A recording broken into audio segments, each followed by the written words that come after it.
Welcome to Pedro Adorno's Expert Insights. This episode, we welcome Jon Alwinson, medical sales professional. If you're joining us for this podcast, it's not because you need motivation. If you didn't have motivation, you'd be watching Netflix.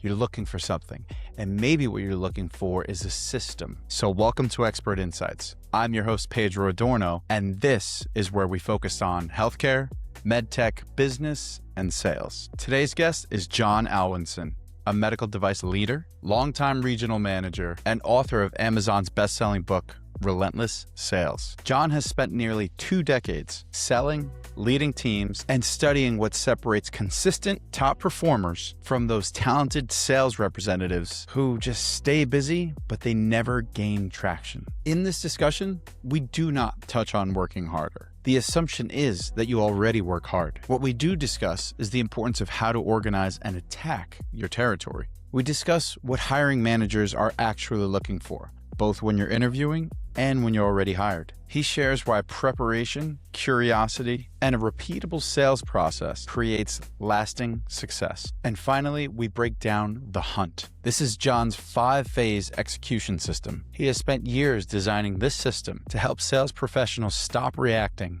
stop floundering, and start owning their territory. So if you're looking to break into medical sales, check out MedSalesBlueprint.com. And if you're in medical sales and you want a practical and proven way to find your success, check out Jon's The Hunt. Now, let's get into it.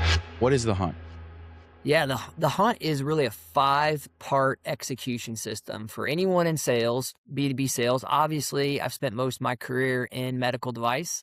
So Yes. anyone in medical device is going to benefit tremendously from it. And my whole thought process and the problem we're solving with the Hunt is I believe most sales reps they don't lack motivation. I think what most sales reps lack is they don't have the structure to be successful. And a lot of times you need 4 or 5 years of getting kicked in the teeth to learn that structure. Or if you're lucky enough, you have good mentors that kind of show you along the way. And I think that's my goal with the Hunt, is to show everyone the 5-part system that I use to help my team, to win personally, and to really stay organized and focused. I love that. Yeah, Yeah. going beyond the fact that you're ready to work hard. I think if medical sales, pharmaceutical sales, if one thing that they do well is making sure that they hire candidates that are really driven. But what do you do with all that drive?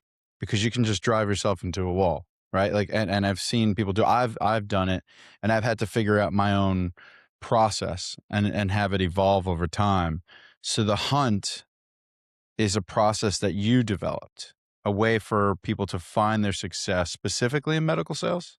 Yeah. Yeah. I mean, for anyone in business to business sales. So I think whether you're selling erasers or you're selling $500,000 pieces of medical equipment, I think the same structure takes place. Obviously, you tailor it specifically for a medical Right. device, clinicians, physicians, C-levels in different ways.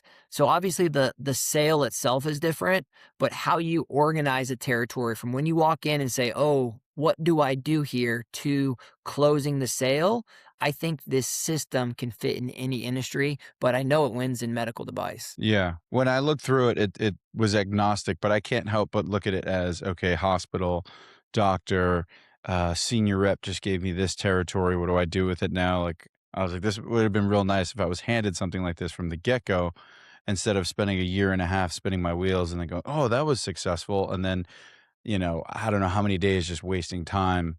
And then you go back, oh wait, what worked? Like going back Right. to 2 weeks, that worked. How Yeah. do I do that again? Yeah. How do I repeat? It, it's funny you say that, because I have a gal who read the book Relentless Sales, and then she reached out to me 2 years ago, and I told her about step 1 in geographically zoning our territory. And she's like, Jon, I wish I would have listened to you 2 years ago, because now she's the number 1 rep. She finally got around to it, right? Most reps don't slow down to speed up, and they just go run 100 miles an hour trying to fix every problem. But what the Hunt teaches is a systematic organization. Slow down. How many accounts do you have in your market? Which ones are buying from you now? What are they currently buying? What could they be buying? And really, where should you spend your time Yeah. in the market? So it's really helping reps be more strategic, because we're all motivated. right? Yep. We all want to win. I'm just as competitive as you are, Pedro, and vice versa. But the one of us that has a better system and the consistency is going to win out, in my opinion. If you and I went head to head, and we had the same level of motivation, the same products to sell, I would say the person who had the better system and consistency would win out between the two of us. Yeah.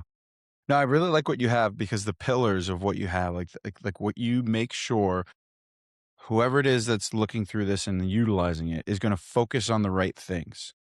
Because through my history, it's been hopefully you have a good senior rep that will tell you, "Hey, don't do that. You're wasting your time." Right? It's all in here. And they couldn't even write something like this down. They couldn't even create this, but they know it's wrong when they see it, or Mhm. they know it's right when they see it. But what you have here allows people to kind of remove the blinders and like, how do I start my week? Right? How do I plan my week? And then if I stick to this, likely going to hit quota. But as uh, um, a day turns into a week turns into a month, and a month turns into did I hit quota? Like it just happens so fast. Mhm. What inspired this? Yeah, I think, it's funny. I was with my dad over the holiday, a couple holidays ago, and we were talking about how we're both wired. He's wired to help. We're wired to create systems to make sense of the business we're in. And I think just inherently as a manager for the last 9.5 years, how do I repeat success? I'm always looking at how do I systemize, and sales is difficult because you've got unique talents, you got unique personalities, but what framework can I give the team that I'm responsible for to help them be as successful as possible? So for me, my mind never stops spinning, and I'm always thinking, Pedro's got his unique skill sets, he's talented in these areas. How do I help maximize those things, and Yeah. what universal truths can help someone who's an introvert and someone who's an extrovert, right? And so it's just me making sense of this business. Yeah. Yeah. I'm sure you've had reps that like they do what they do, but no one else can copy that. And then there's other reps that it's like, I wish this rep would spend more time with this one, right? A little bit less time doing that and just start gravitating towards. So 9 years in management, that's a significant amount of time overseeing reps that are in the field, that are seeing customers. And this is built off of what you've gone through with them. So in working with them, what are some obvious, easy mistakes that they're doing that they don't realize or they do realize? What are some things that they can't be doing? They shouldn't be doing? So I think the obvious one is the problem, the main problem I'm trying to solve here is they just chase the big customers, right? Like they don't really know what they're doing and why they're doing it. And so Hmm. what I've seen is, they could be working cases with their best customers, and some of them have success with that. But how do you sustain success? Like how do you continue success? You can't just spend all your time with your best customer. You have to go out and hunt, right? New business. Yeah. And how do you teach them framework? And a lot of them don't know the numbers. They're like, "Hey, I'm great with personality. I'm great with the doc loves me." I'm like, "That's great. Like, which accounts are up? Which accounts are down? How do you know where to spend your time?" And it's me taking a Yeah. step back and looking at it. I would say that's the number one problem I see is that they don't know their numbers and they don't know why they're doing what they're doing. Yeah. Yeah. You know what I thought about when I saw yours? It made me think back to when I started to find success Yeah. and I started to continuously go to the offices that were welcoming me and the hospitals that were welcoming me. But after a while, it's like, okay, they used your stuff and there really isn't much else to sell them. Start, getting out there. And thankfully, I had a senior rep was like, you're getting really comfortable. And then he had to talk with me because I was like, no, I'm heading over to, so and so's. He's like, if you don't go there, are they going to use the product? I was like, yeah. He's like, what are we doing now? So, like, where are you spending your time? And so I say that because when I looked at your documents, it goes, it's something that I would use like every Sunday night, every Monday morning sort of thing. And it goes, how am I attacking the day? And let's look back at the week prior and go, where did I win? Like, where did I spend my time? But was it worth it? What am I getting out of that time spent? Is that right? Is that how it's supposed to be used? That's exactly right. And we've got, downloadable resources for every section that kind of help it's very simple, right? It's not rocket science, but it's the system that I think allows reps to have continual success. And so, Hmm. yeah, it is everything from Sunday night planning to having an organized zone territory. I've got a really cool Excel document to help guide their organization, and that's used to complement the CRM, not replace it, right? So we know we all Yeah. have to dump in info for CRM. Some of us love it, most of us don't, right? But that's necessary from the business perspective. But this is the map of your territory and Yeah. the lifeblood, right? And if you're only spending time with the top 10 customers in your market, you're missing out on so much revenue. There's something interesting that you said in your intro video where it's like, those bloated CRMs that are really built for what your manager needs to see. Yeah, And they need to see what they need to see, right? But through the lens of I need to hit quota, or I want to make my commission, I want to be successful, right? There's things that your leadership team needs. And having been a manager, I respect that. But there should also be something that's specific for you. Hopefully your CRM can achieve that. But I see where this comes in, where it's entirely focused on maximizing your time, energy, and effort, right? really. Completely. Yep.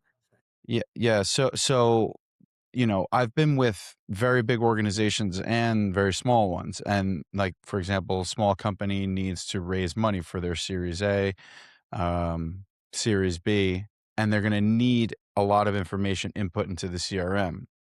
And I'm thinking to myself, I'm putting this information in for you. I'm not putting it in for me. I know it really well. But I also know that the company needs a whole bunch of funding. And then with a large organization, they need to understand from a 30,000-foot view, what are our people doing? And are they achieving the things that we need them to achieve as an organization for what we're looking for? Hmm. But what is the rep doing, or what are they getting so that they can find their success day in and day out and not waste their time? Yeah. I guess this is where this stands. You're speaking my language because the zone territory and again, see, there's nothing wrong with the CRM. The CRMs are great and they're necessary, like you just said. So we respect that. But this is the map. This is your hunt list, right? And so Hmm. also every time we pick up this, right? Every single time we pick up our phone, we get distracted. How many of us have social media on our phones that we naturally click on right away after Yeah. email? Right. And so my whole thought is like when you pick up the documents we give you in the hunt, it keeps you laser focused on what you need to do during selling hours. And then after selling hours, go do whatever you want to do. Right. Excellent. Yeah. So you can have that work-life balance. Totally. So, so tell me about the squeegee portion of this. Yeah. It seems like your nickname's something squeegee. Yeah, so this came through when one of my reps a few years back came to me as a top 10 rep. Every year he wanted to hit 110% the plan because that's where he maximized his revenue and he's very intelligent. He had just hit P Club and came to me as like, Jon, how do you expect me to grow my business 10% after a top 3 finish? Like that's a lot of pressure on me, right? And so this was late Friday afternoon. I told him let's relax and let's talk about it on Monday, because I didn't want to deal with it at that moment. But over the weekend, in Georgia, as you know, Pedro, we get that thick pollen, right? So it was that time of year where we had thick Yeah. pollen in the air. I was cleaning the windows of my house with the squeegee. And the light bulb went off in my mind. I said, that's exactly what we need to do in every territory. Even the best reps, like this rep who called me, if he squeezed every ounce of opportunity and quantified that in his territory, I guarantee it would have there'd be so much more revenue to hunt for him than he even realized. So that's what we did. I went to Home Depot that weekend. I bought 10 squeegees for my team. I sent them. I said, we're going to squeegee our territory. And they had a squeegee arrive the next week. And they're like, what is this? And we went through deep dive the analytics of our business. And there was one rep had $3 million in opportunity that she was overlooking. And had we never gone through the exercise, they never would have known what opportunity they had in their territory. So Operation Squeegee is just that, right? What opportunities are in my territory? And then I've got some nuance help to help you focus on the important opportunities in that. Yeah. I love that. I love that. Going through the fundamentals, taking a beat, stop, and let's just go through the fundamentals. So I Yep. was just on a call with a very good friend who has her own business, completely outside of medical sales. However, she has been very successful because what she's doing in her world is very unique and she's getting clients. Now she's realizing, like, she's taken a deep breath and she goes, how do I grow from here? I Yeah. brought up the idea of a business plan. And to your point, it's let's sit down and look at all of my clients. Let's sit down and look at who could be my clients, my ideal clients, right? Doing the sit down and sit with your manager and look at your territory, right? Essentially is what I was thinking when I was talking to her about it. She goes, yeah, but these things are so silly because I'm not going to be doing that by the end of the year. I was like, it's Yeah. not about that, right? It's about if you don't sit down and formally look at your business, you're just going to end up doing something, right? If you don't have a plan, you're going to just end up somewhere, and who knows where that is. And who knows what you can uncover if you're sitting with someone and they're arbitrarily looking at your business, wanting you to succeed, and you're presenting to them what you think your success is. And if you come together, right? And understand your business and see what you're looking for, who knows what you can uncover. And I don't know how many times, probably you way more than me as a manager, uncover things that that rep is overlooking because they walk into the office and they see and they talk to the same people over and over. But if you sit back and look at it on a spreadsheet or have a discussion with someone, things can uncover. And like you said, she found $3 million. Yeah. Yeah. It's a slowing down a speed up, right? And building off your current customers first. Like some reps are walking in with no name medical device company they work for, and they've got 3 customers, right? Mm, So what do? We take care of our best 3 customers first and we grow from there, right? And then there's others of us who have every single hospital is buying one or more thing from them. Maybe they're selling yeah. lower ticket items or single use devices that the hospital is buying one or more things from. So we all in this come from different perspectives, but if we don't, like you said, Pedro, slow down and do the business review or whatever you called it, the annual summit or Business whatever, plan or the whatever it may business be. plan. Business plan can be intimidating to some, Right. but this is essentially a really good system that essentially gives them an effective business plan for the year. Yeah. Yeah, I think when I say business plan, I have to be careful because when I say it, I'm realizing now people have different visions of what that is. I Yeah. remember when I was younger, I saw it as like a 30 to 50 page document that you sit there and pour over for, a month at least. And then that doesn't have to be it. It's just like like sitting down and giving it what it's worth, what it's due. And I wouldn't even say yours is like a massive business plan. It's just, my point is sticking to the fundamentals and don't just get lost in the sauce of the day to day and remembering, like, approaching your day with a real intention, approaching Right. your week with a real intention. That's how I thought. I mean, I quickly started thinking about who I need to call and how I need to look at my business. Yeah, yeah, you're exactly right. And I think going to the end, we end with a 1 page simple document. I don't, a lot of times business reviews can be intimidating to say the word business review, but it's, hey, how we doing, customer? This is what you're buying. This is what you could be buying from us. And it's conversation around that. So we've got a really nice 1 pager for the audience as well, that Mm, they can not overcomplicate something that's not intended to be your customers don't want you to put 10 PowerPoint slides in front of them. At most, they want you to put one document in front of them that they can look at and fully understand. yeah, I love You that. know, Yeah, there's one rep that I'm thinking of that so much of her success was based around the fact that she had high quality quarterly business reviews, and they didn't feel like presentations. They felt like she's coming in to help organize and get us back on track to what we were supposed to do.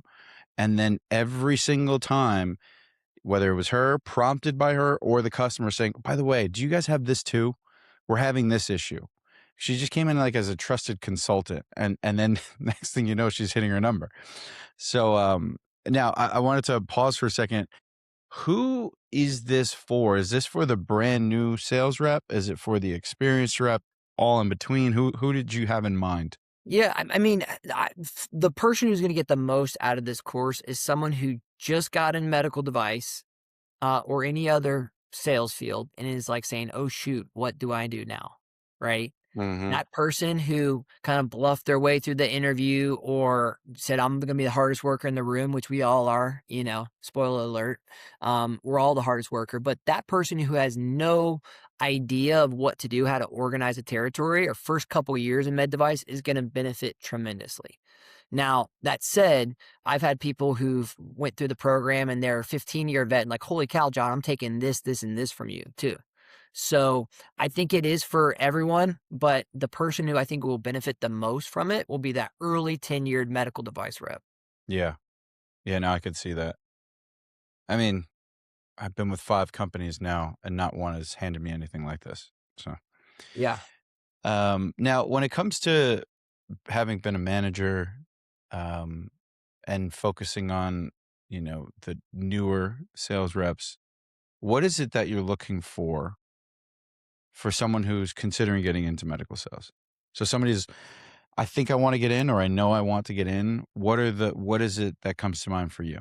Yeah, I love this question because just like I've kind of systemized how I sell, I Hmm. systemize and try to hire as fairly as possible, right? And look for the best candidate. And so, um, what I typically start with is about a 4 or 5 part framework on that too, where, I look at rapport first, right? So, you know, you get those typical questions. Hey, let's just flip the resume upside down. Tell me about yourself, right? I want to know who you are as a person. And can that person, like you said earlier, succinctly tell me about themselves in a Yeah. way that they don't just overtalk? Because if they overtalk in that area, they're going to overtalk with customers, right? Yeah. And are Yep. they going to make it about them or are they going to make it about the customer? So, do you have your story down? Does it make sense? Are you likable? All of those things, right? So I look at rapport, and then honestly, one of the things that I've found to be the biggest return on investment is people who have either done sports or have gone through adversity. You don't have to be a sports player, but those D3 college football athletes who have no chance of making it to the NFL and woke up every day for 4 years and put blood, sweat, and tears in the football field, like, those are the ones that inherently have grit and can Yeah. overcome adversity in whatever sport, whether musical instrument, sport, whatever. Have you done anything hard in your life or have you overcome anything? Because as Pedro, as you know, it's not a walk in a park in medical. You're not going to walk in and say, I've got this logo on my shirt, Yeah. buy my product and they just buy. It is way more difficult than that. 100%. Yeah. Sports and medical sales synonymous. Everybody's like, all right, so what sport did you play? I heard you're a medical sales rep. What sports did you play? But Yeah. obviously there are those athletes that maybe it was the quarterback for your state university, right? And if you're going to stay in the state, there's an advantage to someone hiring you because, you know, quickly someone would probably be more likely to meet with you if they paid to see you play once before, right? Yeah. And then you're in the door. Congratulations, but that's not why they're really hiring you. Right. Same goes for the person who didn't play at a high level or a sport that people wouldn't know you, right? Whether it's, swimming or something that you're not catching on ESPN, right? It's more about what does it say about you that you played for years and years and years and you consistently beat at your craft and got better at your trade, and then you constantly wanted to win and achieve, and you were competing for a living, because that's what sales is. You're constantly competing, whether you see it as your competitor Yeah. or against the number that you want to achieve, whatever it is, and you're going to keep trying to get better at it, right? That's the sales pitch. That's the story that we're trying to tell if we're trying to Yeah. get this job, right? And we played Yeah. sports. Man, you're spot on. We hired a guy not too long ago who had that collegiate background, but I told him, and I was a hard guy on the interview process for him. I was like, hey, man, I played, when we had different role plays, I played the person who could care less about his background. Like I Mm, stopped him in his track and said, hey, great, I could care less about football, could care less. And, just to see how he would respond, yeah, because I good. told him afterwards, I'm like, look, you're going to walk into, there's going to be a 50-something-year-old nurse manager or OR manager could care less about how far you threw that football, could care less. You know what I mean? And Yeah, so, but I yeah, think like, you're getting to the heart of the matter. It's that, are you willing to do whatever it takes to overcome the adversity that will inevitably come your way? Try saying that, right? yeah. It will undoubtedly I'll leave come it your to you. Yeah, yeah, yeah. I Yeah. might some syllables there, but you know what I mean? So yeah, I look for grit and overcoming adversity as one of those key pillars as well. Right. Right. Can they carry communication, right? Are they good at, having a conversation, Do they smile during conversations, right? That's back to that rapport piece, you know. Interesting. Do they You know, smile during conversations? if I've had a couple people, I wrote about this in Relentless Sales, one of which was, did I freeze up on you?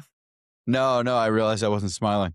Yeah. No, so I had one guy, and I talk about this in chapter 16 of my book, Be You, but this guy named Jack who was on my team, and with his permission, I talked about his story where I looked at him, I'm like, "Brother, you need to smile."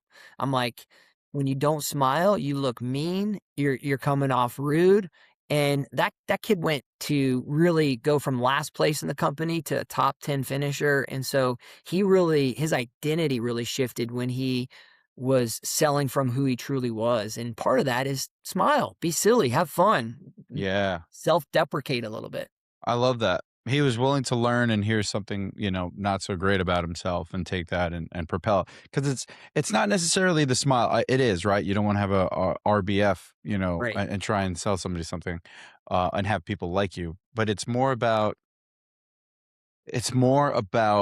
do you understand how you're being perceived? Do you understand how people are seeing you? And one of the examples that I give is I'm sure people say, have you passed the beer test? Would somebody want to grab a beer with you, spend time with you? But when you're walking the hallways of a hospital or any building, business to business, and the customers on the other side walking towards you, are they thinking to themselves, "Oh crap, let me look busy. Let me pull my phone out," or they're like thinking, "Hey, I look forward to greeting you and speaking to you and having a conversation with you." Right? As the elevator door is closing, are they holding it open for you, or are they like, "Close, close, close. I don't want to deal with this person." Right? What Right. type of individual are you? I don't know how much of that you can teach, but apparently you can. I mean, you told this young man in this book, what he needed to hear so that he could be more self-aware. And great book, by the way. Thanks, Peter. A lot of the chapters really resonated with me. I wanted to ask you about one of them, Yep. redefining failure, which is something that I've still working on. If you can touch on that. Yeah, man. I think how we look at failure is so important, right? John Maxwell does a good job talking about this in his failure books. We don't want to talk about how we fail, right? And a lot of times we'll do everything we can to cover up our mistakes, but that's where we learn the most from, right? And I think, Yeah. did we learn? My daughter Ainsley's 9 now. I think at the time I wrote the book, she was 7. But a lot of times I'll ask her, I'm like, "Hey, what'd you guys fail at today?" And they're like, "Nothing, Dad." I'm like, "No, like what was hard today?" And I think if we look at that as sales reps and adults, we see that failure is not a bad thing, right? We learn from it. If we keep repeating the same mistake over and over, that's a bad thing. Yeah. Yeah. You know, one of the things I do in my note apps is I have a app called Things I'm Learning, or a section called Things I'm Learning. And Hmm. so I won't beat myself up, but, I'll say most of the time it's like, slow down, John, you're speeding up too fast. You're too intense or whatever. Enjoy the moment. But whatever it is, if you've had a failure in medical device, you've spoken too soon and a surgeon threw you out of the room or Been there. whatever, learn from it, learn the lesson and get better and move on. Yeah. And that's what really hit me is, as soon as you become okay with failing, which I have to keep reminding myself, it doesn't come natural. Mhm. You really free yourself up to explore something new.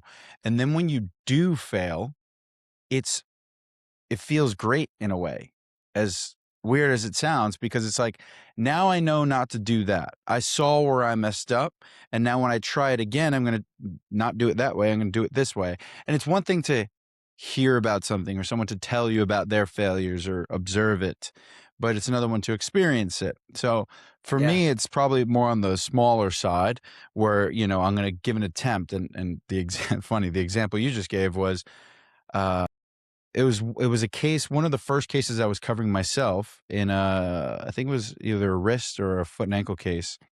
And I started talking more because I had been the associate rep who kind of sits in the back, and the senior rep's getting after it and doing his thing, and I wanted to Mm. see what it's like. And I Yeah. put myself out there, and then at one point he didn't kick me out of the room, but he like stopped what he was doing. He looked up at me. He goes, "Enough." And that was embarrassing, awful. But at the same time, I look back on that, I was like, I needed to know my leash, right? And who am I going to be in the operating room? Who am I going to be in front of the customer and figuring myself out? Yep. I wouldn't have allowed myself to fail. I would have sat there silently, right? Which would help no one and would not help my career. It would not help the patient. It would not help the surgeon. Right. And thankfully, and I knew he's the type of doc who's ready to tell me to shut up at any point. So I was like, Yeah. whatever. Yeah. Yeah. And you can use that down the road where, maybe the next day or so you can come back to him, say, "Hey, my bad," and Exactly. you can have some fun. And then you can kind of work the staff in the room. And, a lot Hmm. of times they feel bad for you. Like, man, that was kind of rude, but, everyone's Yeah. got to have a little thick skin, particularly in the operating room. Yeah. Yeah. Oh, absolutely. The self-awareness of knowing that it wasn't entirely rude and inappropriate for me to do that in the room. After the case, give an intentional apology to him, and the staff was funny. The staff thought it was funny. So. Yeah. Yeah. You get some brownie points with that. If you've made it this far, go ahead and click subscribe now so you do not miss the next one. And if you or a friend want help breaking into medical sales, the best place to go is medsalesblueprint.com. I think a lot of reps just don't do a really good job of closing in interviews. They do a terrible job. It's like, "Hey, what's next up in the process? Is there any reason why you wouldn't move me along?" "Okay, thank you." And it's just like awkward, right? And I coach a lot of, I encourage a lot of candidates to really crush that piece at the end. If you want the job, be different at the end. Let them know how excited you were and grateful you were. Let them know that you're excited, but you're even more excited after the interview. Kind of call out one or two things from the interview that they said, and then close them, baby. We're doing our job during the interview like no other job. Right. You That's know? exactly right. And you touched on that before. The way the interviewer sees you is they're looking at you through the lens of their customer. Is my customer going to like them? How is my customer going to see them? Mm, Will my customer get along with them? The way that I really get through to them is when I express to them the person that you're interviewing with, they're looking at you through the eyes of their customer. yeah. That's what they're thinking about. And then it goes, oh, it's like, oh, okay. And it's like everything that you do is being perceived in a way that's important for the hiring manager. And Mhm. all they care about is making sure that you're good. Are you someone that I can think will hit quota? Can I trust you to hit your quota? I have 10 reps. I need all of them to hit quota so I can go to my president's club and I can buy the boat and send my kid to college, right? Yep. Can I rely on you? I'm going to support you, but how much hand holding do I need with you? Right. And so I'm looking at you like when you walk the hallways, how's the OR nurse going to um, perceive you? Right. And so everything that you're doing, you have to be mindful that you might as well be the person that you are going to be in a sales situation or with your customers, et cetera. Yeah. A little bit of a tangent there, but once you start dressing the room for them, like with what's really going on, then it starts hitting as to how they're going to interview, which is the reason why I started Med Sales Blueprint, because I saw so many bright, young, driven, ready to do anything individuals that got into the room with me and they had no idea what they were doing. They didn't know what they were interviewing for other than what they saw on the website of the Right. company, right? But they don't know what they're doing day in and day out. They don't know what it's like. And if you really give them an understanding of what's going on the other side of the table, then they can start to thrive. Now there's real intention in their process. Yep. So for you, if you could touch on the interview process, you were telling me about the process of closing in an Yeah. interview, which is an art form in itself. Yeah, it is. It is. And Pedro, you're exactly right. I think the close is where a lot of reps are screwing things up.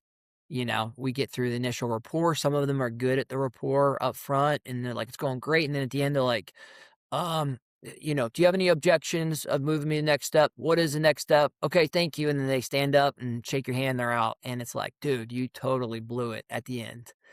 Yeah. It's, or maybe it's not, you didn't blow it, but you didn't impress. And so sales is the one occupation that we're actually doing our job during the interview. And a lot of times reps, especially the early reps, they don't know what they don't know. They're so nervous. They just want to get that perceived take home pay that they would get with that job. And so they just want the job and they're not Yeah. thinking calmly about the end. But if you think about it, Pedro, if you and I are sitting down for coffee and I wanted you to mentor me or have a continual relationship, I would say something like, Pedro, like, first off, thank you for your time. I know we're right at time, Pedro, but thank you for your time today. Um, Everything you just outlined, I didn't think I could be more excited about spending time with you, Pedro, but now that I have, I'm like blown away. I've learned so much for you today, particularly the two areas that you said you really need help in, here and here. Like, I know that I could be that guy to do an amazing job. And I hope on what you've seen today, you see that too. And then, Mm, I think that they really need to polish the clothes and say, look, Pedro, I'm not gonna sleep tonight because I'm so excited about this job. Like, period, end of story. Knowing me, all I'm gonna do is think about you and this job. So tell me, is there anything I've said today that I've left out that you're curious about, or any questions or concerns, that you want me to address before I leave? yeah. Because I'm gonna be doing nothing but thinking about this job because that's how bad I want it. And then zip your mouth and listen. Yeah. And you might say, Love that. Jon, you did mention something earlier that I have a concern about, and that's an opportunity to fix it right there on the spot. Just Yes. like you would do with a customer if you're with that customer. I love that. That's really good. I'm ready to hire you right now, Jon. Yeah. But as you say that, Yeah. I'm thinking of like the other managers coming out of a room after they interviewed someone and they go, Yeah. I really like that girl, or I really like that guy. Like, and it's usually due to a feeling that you have that this person is fired up and ready, Hmm. right? And now everybody's ready, willing to work hard, but they're fired up about this specific role, and I feel connected to that person. And Yeah. so, like, if I were to, like, summarize what you just did, you made it about you and me. Yeah. You made it about me as a person. You're excited about it. You're not afraid to say, "Hey, I wanna make it clear. I am pumped about this role." Everything that you just explained to me got me even more excited about it. Now, a little self-awareness, is there anything that you think or heard from me that I could maybe bring some clarity? Is there anything that you're concerned about that I can address right now before I leave? Which shows that, that EQ that you're looking for. And Yeah. coachability, right? You're coachable. You're Yeah. saying, coach me, coach, because I want to help you win. And I know I have a lot of skills to bring to the table. So coach me, coach, and I'll be quiet and listen. And then how you respond to those, are you defensive? Like, they're like, look, maybe you kind of talked a little bit too much, or whatever they say. Hopefully they're being kind of transparent with you. And you're like, look, and you can address it right there on the spot. And then you can kind of turn that conversation, address it, turn it into how you'll change that moving forward. And then, you can kind of close them strong at the end. And, we all Yeah. say, make sure you close them at the end, but how But many reps actually do that well? right, right.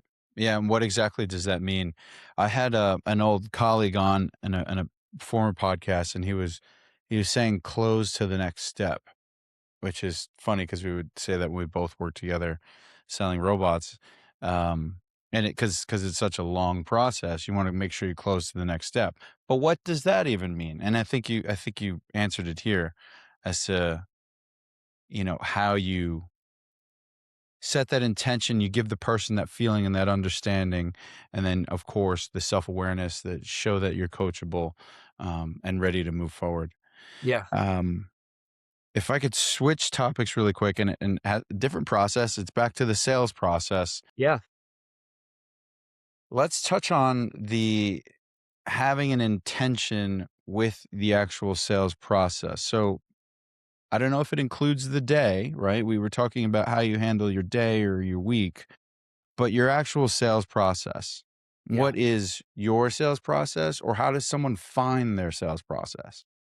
Yeah, I think, learning from guys like you and the blueprint that you lay out, or, picking up one of these resources. And in chapter 6 of my book, I lay out Todd Zog, who's a mentor of mine with Matrix Sales. Mhm. He gave me permission to write that in chapter 6 of the book. And what he taught me early in my career was the PETA process. And the PETA is prepare, approach, identify pain, demonstrate value, advance.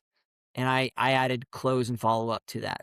So breaking that down, you don't want to be a robot with a sales process, but I look at it like throwing form in football or shooting form in basketball. If you look at Steph Curry, get the best shot I've ever seen in my life, right? The most beautiful jump shot, whether he's shooting 2 feet from the basket or 200 feet, because that guy shoots from wherever.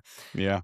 That guy has perfect form everywhere he goes. And so just like that, you should have good form in sales. And one of the things I look at is does this person come into sales with good form and technique, or am I going to have to teach that on our dime, right? And the Interesting. I like to make sure reps don't act like robots. There's not like prepare approach, but like if you got a meeting for the week, have you done exhaustive pre-call planning? And now with Chat GPT, holy cow, I could say, tell me everything about Pedro there is, and it tells me in 2 seconds. And then I walk in, I'm like, holy cow. And then I'm building rapport with you on facts, right? And On what's what you important to just you. researched. Yeah. Um, Interesting. Yeah, so I follow that framework and it helps you know where you are within the process, right? So, the third step is identify pain. Pain's the only thing that gets anybody to move. So, 100%. Yeah. so if you know that, I mean, you've seen it in all your years of success, like pain is the only thing that gets people to buy. Clinical pain, operational pain, efficiency pain, right? And so, once you identify the pain, then you know how to tailor your product, service, or solution to that pain. Right. But it's until you've dug that up, you really got nothing but maybe a new friend that you've talked to. Right. Yeah. Because if you're really trying to solve a problem, you have to understand where the trouble is. Right. Right. Not that you're falsely trying to just create pain or something like that. It's like where are your problems, and let me see if I can solve that. 100%. Bingo. No, no, that's Yeah. huge. Yeah, and then you demonstrate your value, and then like you said at the end, you said you advance. You always look to advance to the next step in the process. Yeah. So the last step of the pay to process is advance. What is that next logical step in this process? And sometimes just asking the customer that, like, hey, thank you for our time today. Like, this has been awesome. It's exceeded my expectations. Like, where do you see us going from here? Yeah. And Yeah. you allow them to spell it out, and then you can kind of put your touch points on that. Co-create and co-author. That's something that those are terms that I've been using more frequently now, so that it's almost a reminder to myself and those around me that it's not that I have to figure it all out for the customer, nor do they have to tell me everything. We can sort through it together. This is what I've seen at other accounts. You tell me what you're going through. You tell me what you think the best next step is, and I'll tell you what I think the best next step is, and let's develop this process to solving your problem together. Mhm. Now, when you have your teams, your sales teams, are some of them going out and selling together, or they're always individually? And Good yeah, question. yeah, go Yeah, ahead. you wanna put a part B on that, or you did? And the part B is, how often are you going out with your sales reps and you're selling along with them? Yeah, good question. So typically, I mean, we pay them to own their markets, but one of the things of really highly healthy teams is reps that will go help other reps in different markets. I remember back in the day, I did this a couple times for one of my close colleagues in Georgia, where I went and I took over his market. He was going through a hard time in Mm, his life, and I went and worked something. I took a day or two out of my territory to go help his market. So, and then recently, I've even just been blown away by my current team, who they do that quite often for each other, where they're just such amazing people. They're willing to sacrifice a day or two of their time quite often to go help out another rep. it's a And I'm strong blown culture. away. Every time that happens, I'm blown away by the selflessness of that. I think you have to be careful. Like, you want to be selfish as a sales rep, Yeah, right? yeah, You yeah. There's a are balance. Yeah, our job is to pay you to be successful and selfish in your market because we want you to serve those customers, patients, caregivers. But I do think one of the marks of really healthy EQ reps is from time to time going to help out and serve a teammate. There's something that happens. I think it makes you a better salesperson. Yeah. Yeah, yeah, yeah. Being around another sales rep, uh, I love the time that you spend before and after discussing how are we gonna go about this meeting. Yep. Uh, what are some things we want to hit on? What are the things that we want to learn? And then after discussing how things went, and being honest about how they could have gone better, so you can learn from it. Because sometimes you can get trapped in your own world, and you're just continuing to march after it. Yeah. Uh, but I love that. there's this thing that I've seen, and I haven't really discussed it much at all, and I haven't seen any books on it, and maybe there are, but the art of two salesmen or saleswomen selling to one customer, that two-on-one dynamic, where whether it's the two sales reps, a senior rep and a junior rep, a manager and the sales rep are now, it's not just one person has a plan and a discussion, but now two people who are think that they're great at sales want to get points across. Like how do you mesh that together? How do you do it successfully? And how are you better than just one when two's better than one rather Yeah. than there's too many cooks in the kitchen for this meeting, right? Yeah, man. One of the things I've learned is we learn the most from the worst leaders in our life, right? So I've had really good sales managers and I've had really, really bad sales managers, like awful, like nightmare sales managers. Well, thank goodness, and I wouldn't be with the company for the last 10 years if I didn't have amazing sales leaders. Um, but I think we learn the lessons early on from the bad leaders. And I think Yeah. one of the key things is the managers that still want to be the superstars are the bad leaders. The managers that still want self glory are the bad leaders. It is, as a leader, it's all about your team. And Uh, and so when you come in, it's a fine balance because you ask them like, how do you want me to, what role do you want me to play in this meeting? Good managers ask that. They don't go in and yeah. start taking over. It's like, hey, how can I help you in your business here? And then they listen, but then they're also skilled enough to where if that rep is floundering a little bit or is not as effective, they're really good about bringing it back or really supporting that rep in their overall goal for that meeting, right? So Yes. it's Yes. it really is, it's emotional intelligence, it's humility, and no more superstar. Like your superstar is your rep, and then in whether they did terrible in that meeting or great, you're building them up because you need them to continue to do well. And, Yeah. and then, but on the flip side, if there's areas of construction criticism, like I'll be the first to pull a rep aside and say, hey, look, I got to be honest, that wasn't good. And I love you and I got your back 100%, but that was not good. Here's how we need to fix it. Right. So Yeah. there's those situations too where Right. you gotta be real with a rep. And but I think the best That's good. leaders are the ones that I heard one guy say like he'll squeeze a coin in his pocket, like he'll put like a big like a challenge coin, and that coin reminds him just to shut up and not talk. I get it. I get You it. know? Because every sales guys love to talk.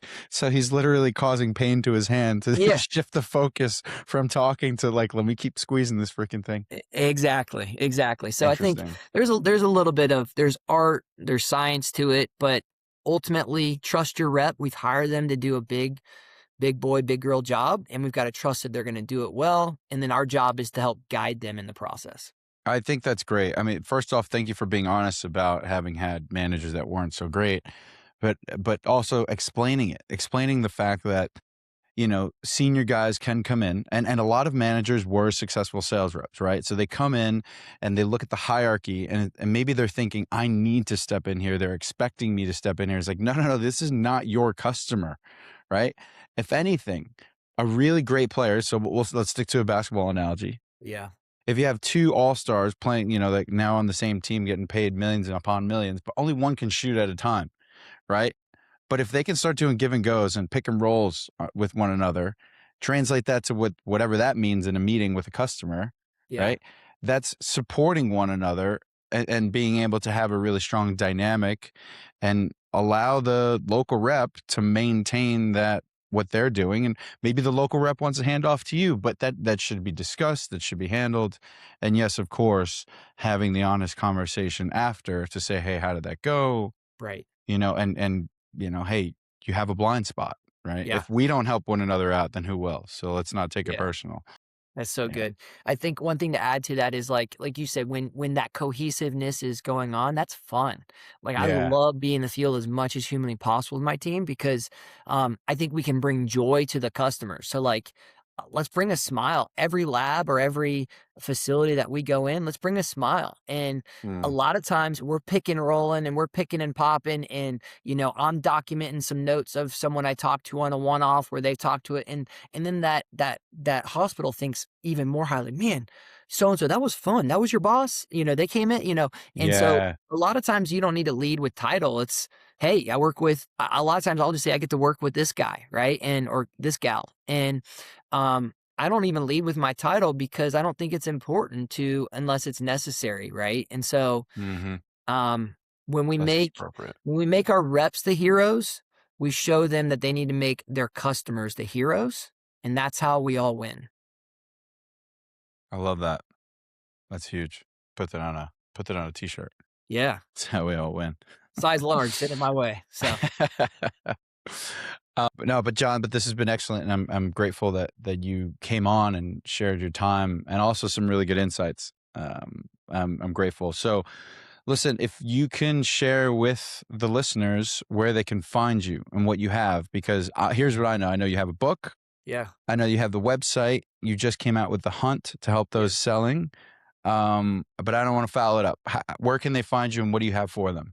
Yeah, I'd love to, connect with you on LinkedIn, Jon Alwinson. My website is jonalwinson.com. And if you're interested in the course, it's just jonalwinsoncourse.com. And, for your audience, we'll put it in the description, but we'll have 20% off if they're interested in the hunt. So, Awesome. yeah, would love to share that execution plan with them. And more than anything, hope it encourages your listener today that, medical device can feel like a lonely road, but with good guides and support along the way, they're going to be crazy successful. So thank you, Pedro, and your community. Thank you for having me. Absolutely. I'm glad to have you on. I genuinely read through the book. I went through the website. I will probably be using one or two of the documents here. So I do believe in it, and you're beyond your 18 years of experience. I think the way you approach sales, the way you look at it, from a genuine place, I think the most important thing that I heard is that you have a great culture with your team, and that just doesn't happen by accident. So, thank you for being on. I'm grateful. Yeah. Thanks for having me, Pedro. Appreciate it. Awesome. Thanks. Thanks for watching. Don't forget to click subscribe so you don't miss an episode. And remember, if you or a friend want a job in medical sales, the best place to go is medsalesblueprint.com.